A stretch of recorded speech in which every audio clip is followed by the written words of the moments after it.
सत्संग जी, प्रेम से कहना, प्रेम से कई बार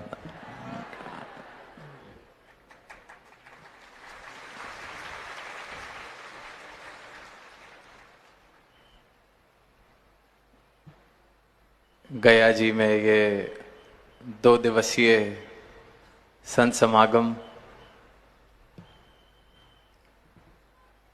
और भरपूर सभी उत्साह के साथ सभी संत यहाँ पहुँचे। जैसे कि अभी श्रवण किया कि किस प्रकार पूरे शहर में ही ये आवाज दी गई, सदगुरु के ब्रह्म ज्ञान की, सदगुरु के मिशन की, जन जन तक इस आवाज को पहुंचाने का प्रयास किया गया।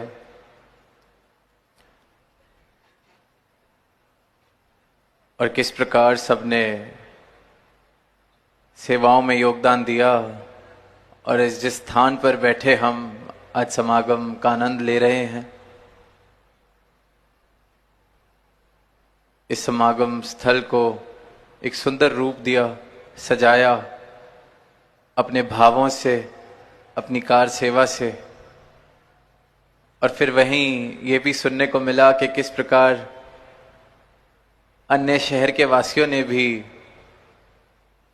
अपना अपना योगदान किसी भी रूप में सेवा पहुंचा कर किया। तो ये प्रमाण है इस बात का कि ये सदगुरु का जो ब्रह्म ज्ञान है, सदगुरु का जो ये मिशन है, ये एक एक मानव के लिए है।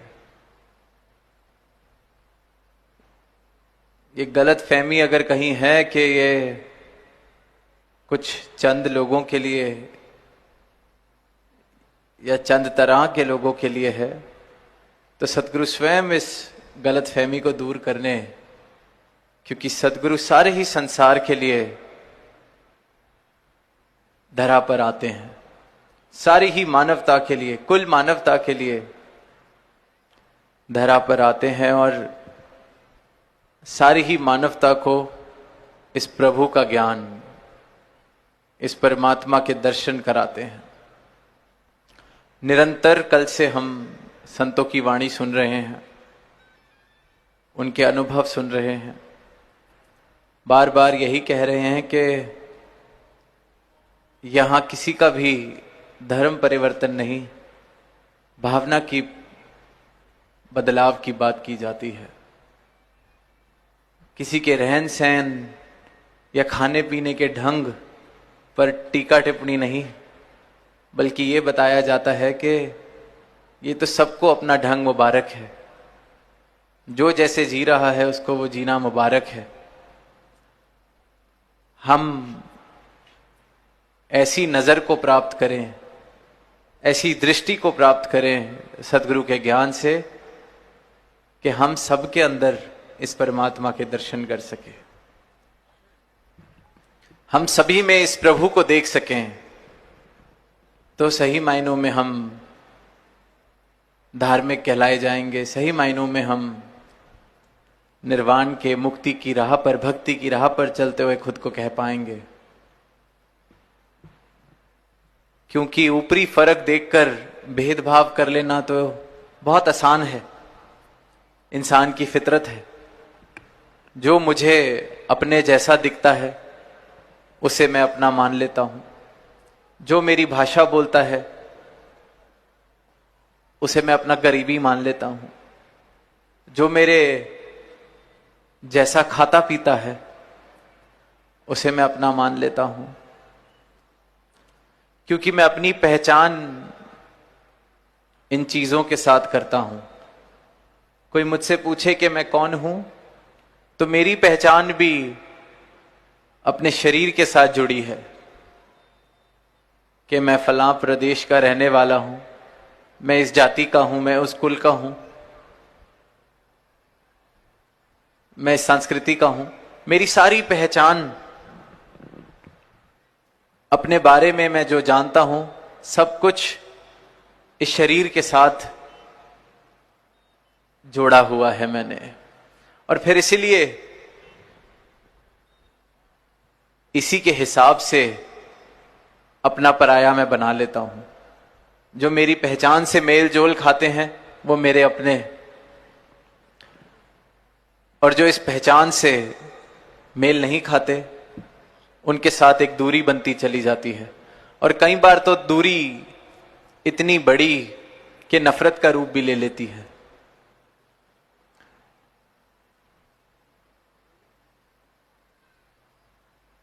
और वह नफरत का रूप भी हम देखते हैं किस प्रकार इंसान का ही दुश्मन बन बैठता है, हैवानियत के प्रमाण देता है। पर फिर वहीं सद्गुरु अपने ज्ञान से मेरे जीवन को रोशन करते हैं और मुझे ये बताते हैं कि मैं ये शरीर नहीं हूं। जैसे हम सब अपने अपने मकान में रहते हैं, किसी का बड़ा मकान है, किसी का छोटा मकान है, किसी का पक्का मकान है, किसी का कच्चा मकान है, किसी का मकान शहर में है, किसी का मकान गांव में है।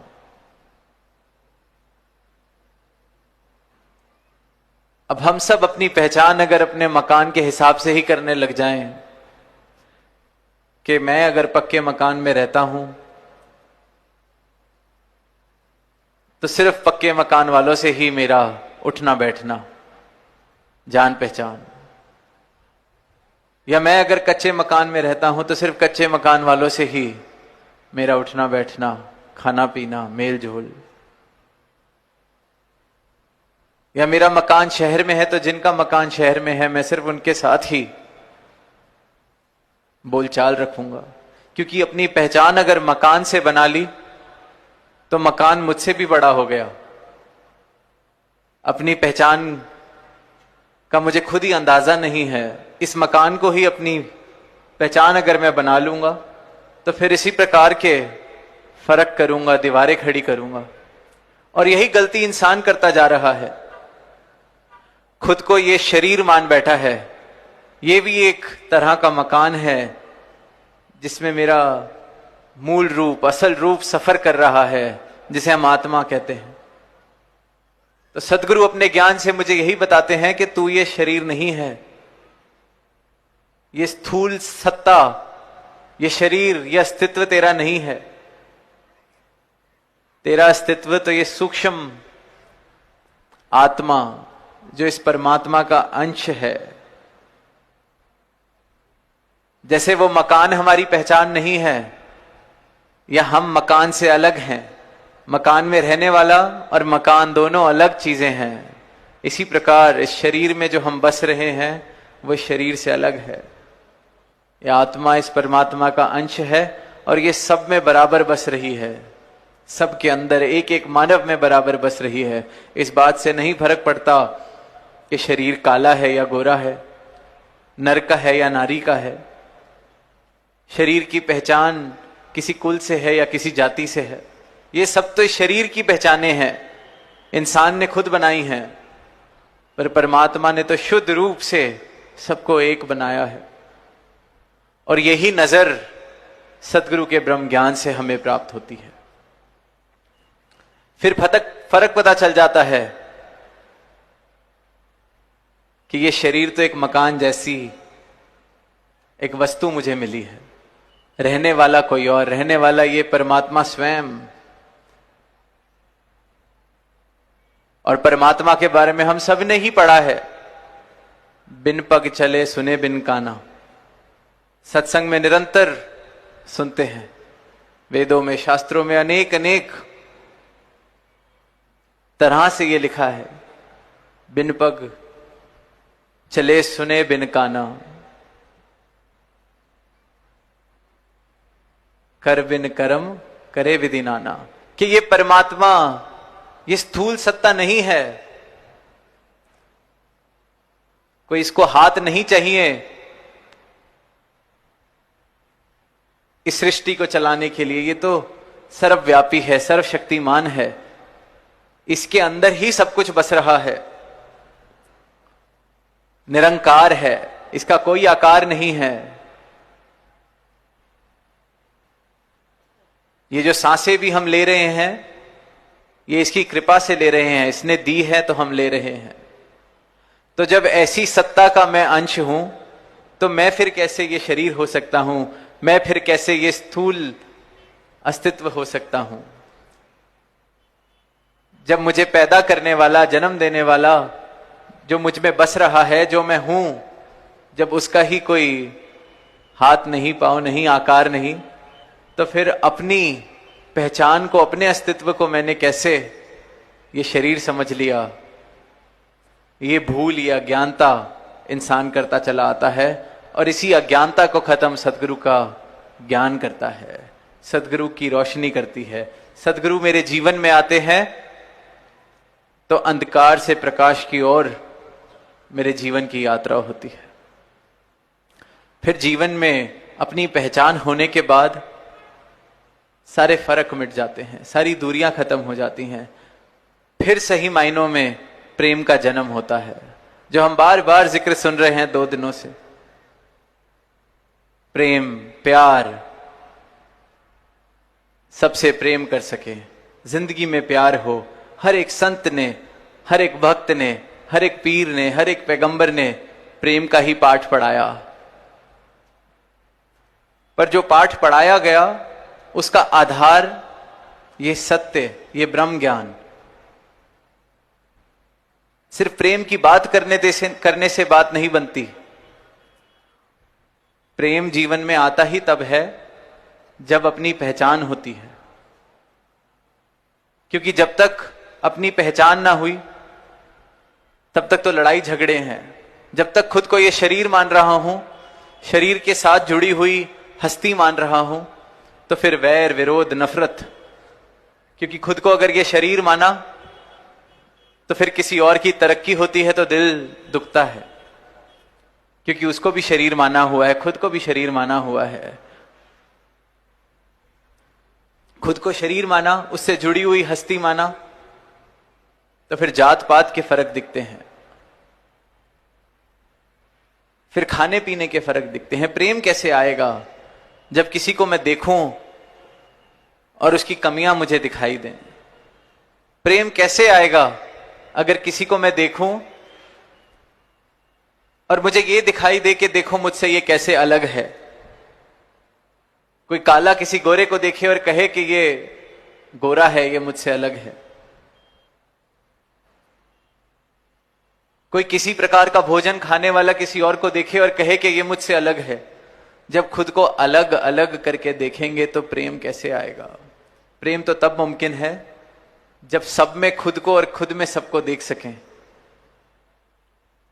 और इसे ही ज्ञान की दृष्टि कहा गया है, इसे ही ब्रह्म ज्ञान की दृष्टि कहा गया है। और यही दृष्टि सदगुरु देते हैं।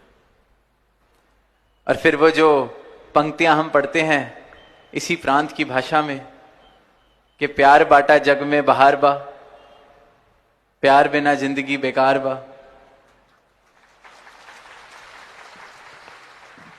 कि ये प्यार को जब तक बांट रहे हैं, जीवन में प्रेम है, तो हर जगह बहार है, खुशियां हैं, सुंदर एक संसार बस रहा है। और प्यार नहीं है तो जिंदगी बेकार है, और ये सब मानते हैं। पर सदगुरु का जब ब्रह्म ज्ञान मिलता है, ये समझ आ जाता है कि इस प्यार का जन्म होता कहां से है, ये प्यार जीवन में आता कहां से है। अगर जिसके दर्शन में करूं, जो इंसान मुझे दिख रहा है, उसमें मैं प्रभु का रूप देख सकूं, ये देख सकूं कि ये मुझसे अलग नहीं है। ये ऊपर ऊपर जो भी फर्क दिख रहा हो, ये शरीर वाली आंखें जो भी फर्क देख रही हो, पर अंदर से हम एक, इस निरंकार का अंश, इस परमात्मा का अंश, इस भगवान का अंश एक हैं। जब किसी को देखूं उसमें खुद को देख पाऊं, तो फिर खुद से कैसे नफरत हो, खुद से कैसे वैर हो? प्रेम ही प्रेम होगा। जब खुद में देखूं तो सबके लिए देख सकूं, सबके लिए सोच सकूं, सबके लिए भले की कामना कर सकूं, क्योंकि सब में ही खुद को देख रहा हूं, सब में इस परमात्मा के दर्शन हो रहे हैं। तो जब जीवन ऐसी नजर को प्राप्त कर लेता है, तो वो जीवन धार्मिक हुआ, तो वो जीवन वाकई ही फिर प्रेम करने के काबिल बनता है। वरना तो फिर प्यार बिना जिंदगी बेकार बा। तो ये जीवन कल्याणकारी बन सके, ये आत्मा जो मिली है इसका कल्याण हो सके,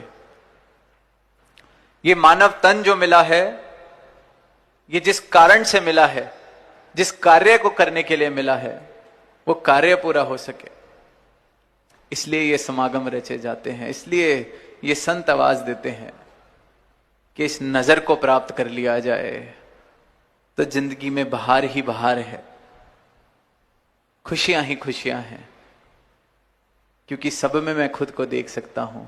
सोच के देखें, जीवन में अगर ये नजर मिल जाए तो फिर कैसे छोटी छोटी बातों का कई बार जो बुरा लग जाता है, जीवन उससे ऊपर उठना शुरू हो जाता है, क्योंकि कहने लगते हैं कि कोई बात नहीं, अपना ही है। मैं भी तो कभी कभी ऐसे कर देता हूं। जीवन आसान होता चला जाता है, प्रेम जीवन में आने लगता है, रिश्तों में आने लगता है, घरों में आने लगता है। मेरे जीवन में अगर प्रेम है तो फिर मेरे जीवन के हर पहलू में वो प्रेम दिखने लगता है। तभी बात बनती है। सिर्फ कहीं बाहर दो मीठे शब्द बोल लेने से ये बात नहीं बनती कि बहुत प्रेम करने वाला इंसान है। जिसके जीवन में प्रेम हो, जो इंसान प्रेम करने वाला हो, उसके हर पहलू में ही प्रेम नजर आने लगता है, दिखने लगता है। तो जहां बार बार जिक्र हो रहा है कि ये फर्क मिट जाए, अभी कुछ दिन पहले ही होली का त्योहार, तो कैसे जब रंग लगा दिए जाते हैं तो सब एक जैसे ही दिखाई दे रहे हैं, सबके चेहरों पे रंग लगा हुआ है, सब एक जैसे, एक समान, पहचान भी नहीं पाते कौन है, किससे बात कर रहे हैं। कई बार तो ऐसा भी रंग लगा होता है।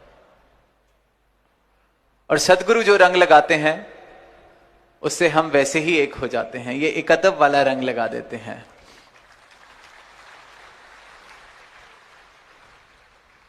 ये सबको बता देते हैं कि तुम परमात्मा का अंश हो, खुद परमात्मा हो। ये सामने वाला जो इंसान चल रहा है ये भी परमात्मा का अंश है। एक एक मानव खुद परमात्मा की बनाई हुई मूर्त है। तो सबको सजदा करो, सबकी सेवा करो, एक सुंदर संसार बसता चला जाएगा, जीवन में आनंद आता चला जाएगा। और यही जीवन जीने का उद्देश्य है। इस रहस्य को, इस सत्य को जान लेना, भ्रमों से दूर हो जाना। वरना तो हम देखते हैं कि कहां भगवान के नाम पर, धर्म के नाम पर सिर्फ और सिर्फ नुकसान पहुंचाया जा रहा है। कैसे हम देखते हैं कि आंखें मूंद कर,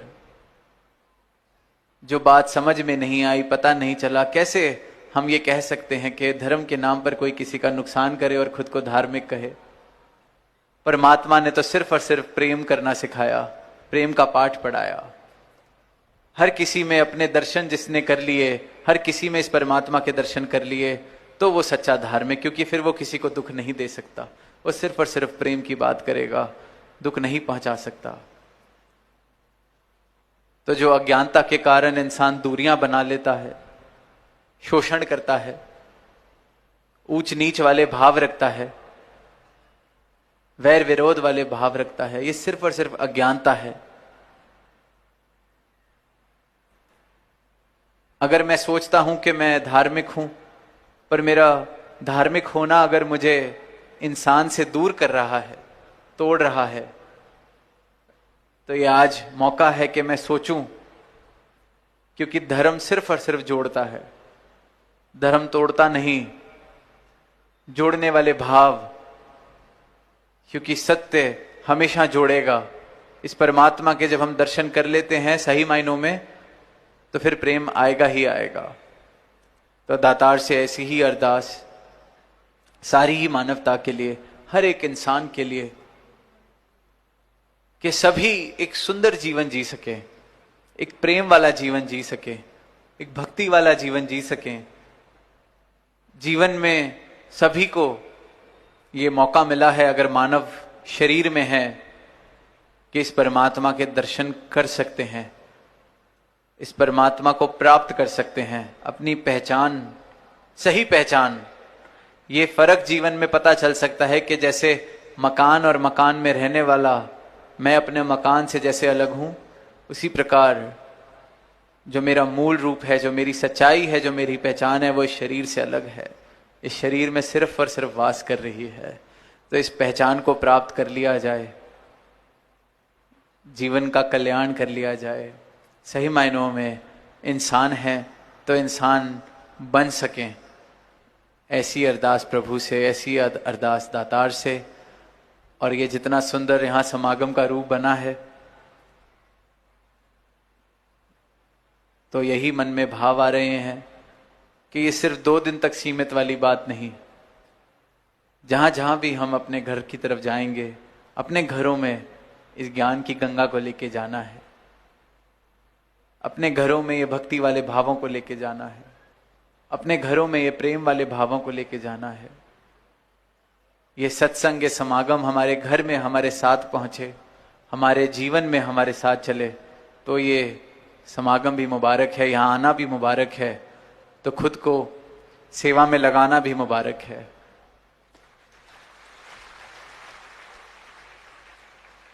तो दास और शब्दों का सहारा ना लेता हुआ सबसे इजाजत चाहेगा, प्रेम से कहना।